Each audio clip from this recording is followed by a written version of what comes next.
നിത്യ അവരെവിടെ? സംസാരിക്ക. അവന് അവളെ ഒന്ന് കൺവിൻസ് ചെയ്യാൻ പറ്റിയാൽ മതിയായിരുന്നു അല്ലേ? നിത്യ, അവരുടെ കാര്യമൊന്നും നേരായല്ലേ? എനിക്ക് 41 ദിവസം വ്രതം എടുത്ത് ശബരിമല പോണം. ഞാൻ അവർക്ക് വേണ്ടി നേർന്നതാ. പിന്നെ പറ്റുന്ന അമ്പലങ്ങളിലൊക്കെ പോണം, വഴിപാടുകൾ നടത്തണം. അത്രയൊക്കെ അല്ലേ നമുക്ക് ചെയ്യാൻ പറ്റൂ.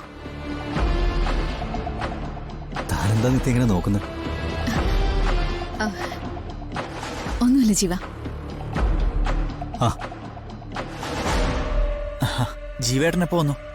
ഇപ്പൊ വന്നേ ഉള്ളൂ. എന്തായി, നിങ്ങൾ സംസാരിച്ചോ?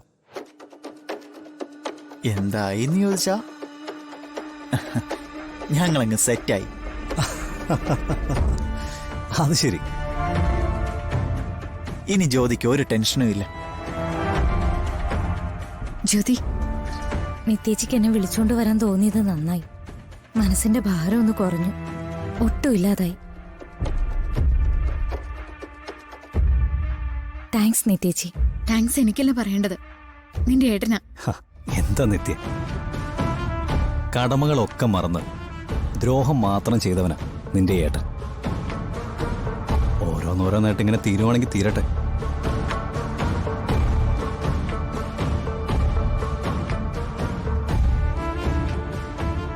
എങ്കിൽ നമുക്ക് പോയാലോ? മനു, നീ ജ്യോതി വീട്ടിലൊന്ന് ഡ്രോപ്പ് ചെയ്യും. ഞാനും നിത്യം കുറച്ച് കഴിഞ്ഞേ വരൂ. നമുക്കൊരു ചെറിയ കാര്യം കൂടി ഉണ്ട് നിത്യ. അവര് പോട്ടെ.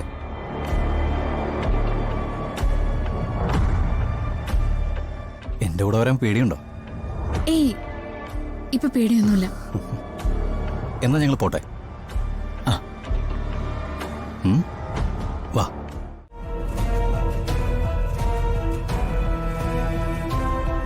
അങ്കിൾ, ഏയ്, താൻ കാല് പിടിക്കും മാപ്പ് പറയും ഒന്നും വേണ്ട.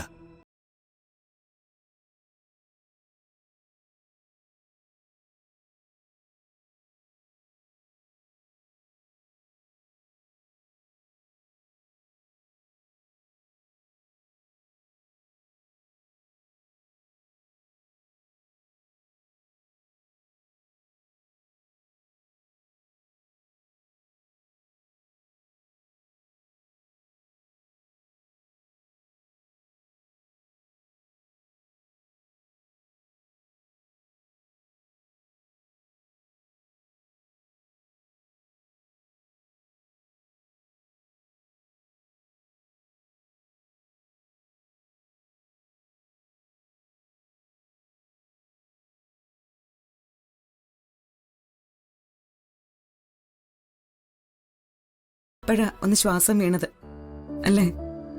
അതെ ആന്റി. ഇപ്പൊ പോലും ഞാനും ജ്യോതി സംസാരിച്ചുകൊണ്ടിരുന്നത് എന്താ തെറ്റ്, എവിടെയാ സംഭവിച്ചത്, ആരാ കുറ്റക്കാർ എന്നൊക്കെയാ. നിത്യേച്ചിയും ജീവേട്ടനും അങ്ങനൊരു അവസരം ഒരുക്കി തന്നില്ലായിരുന്നെങ്കിൽ ജ്യോതി ഇങ്ങനെ ചിരിച്ചു നിൽക്കില്ലായിരുന്നു.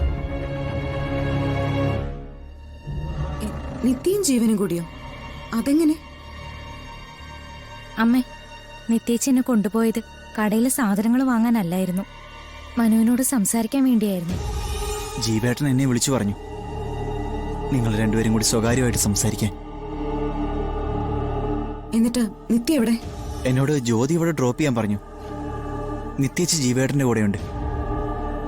രഘുവേട്ടാ, സുജാത, തന്നോട് വാ.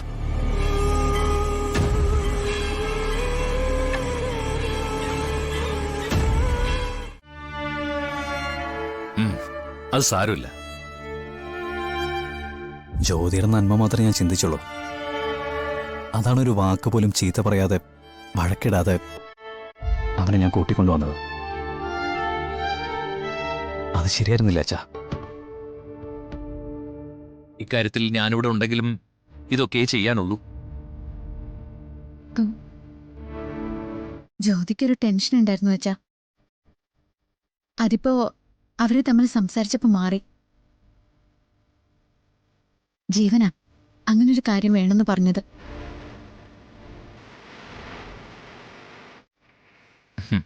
ഗുഡ്. അച്ഛാ, എന്തായാലും അച്ഛൻ വന്നല്ലോ. ഇനിയിപ്പോൾ എത്രയും പെട്ടെന്ന് മനുവിൻ്റെ വീട്ടുകാരെ വിളിച്ചു വരുത്തി അവരുടെ വിവാഹത്തിൻ്റെ ഒരുക്കങ്ങൾ നടത്തണം. ഒട്ടും വൈകിപ്പിക്കണ്ട.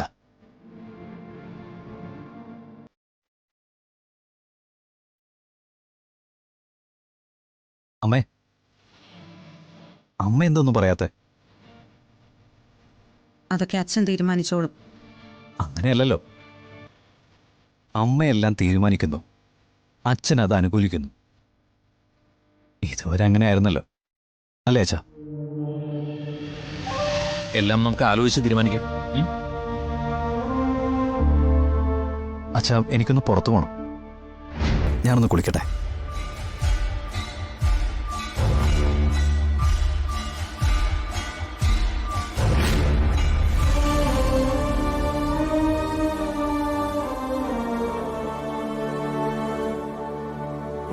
എന്താ അച്ഛാ? ഒന്നുമില്ല മോളെ, പതിവിന് വിപരീതമായി നിന്റെ മുഖത്ത് അല്പം സന്തോഷം കാണുന്നുണ്ട്. അതുകൊണ്ട് നോക്കിപ്പോയത് അച്ഛൻ. ജ്യോതിയുടെ കാര്യം കൊണ്ട് തന്നെയാ. അവളുടെ കാര്യം ഇപ്പൊ ക്ലിയർ ആയല്ലോ. അപ്പോ സന്തോഷിക്കാതിരിക്കാൻ പറ്റുമോ?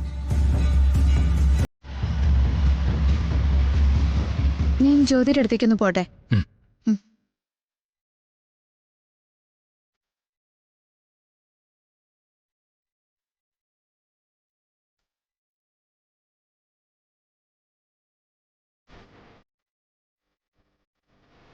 തനിങ്ങോട്ട് വന്നേ.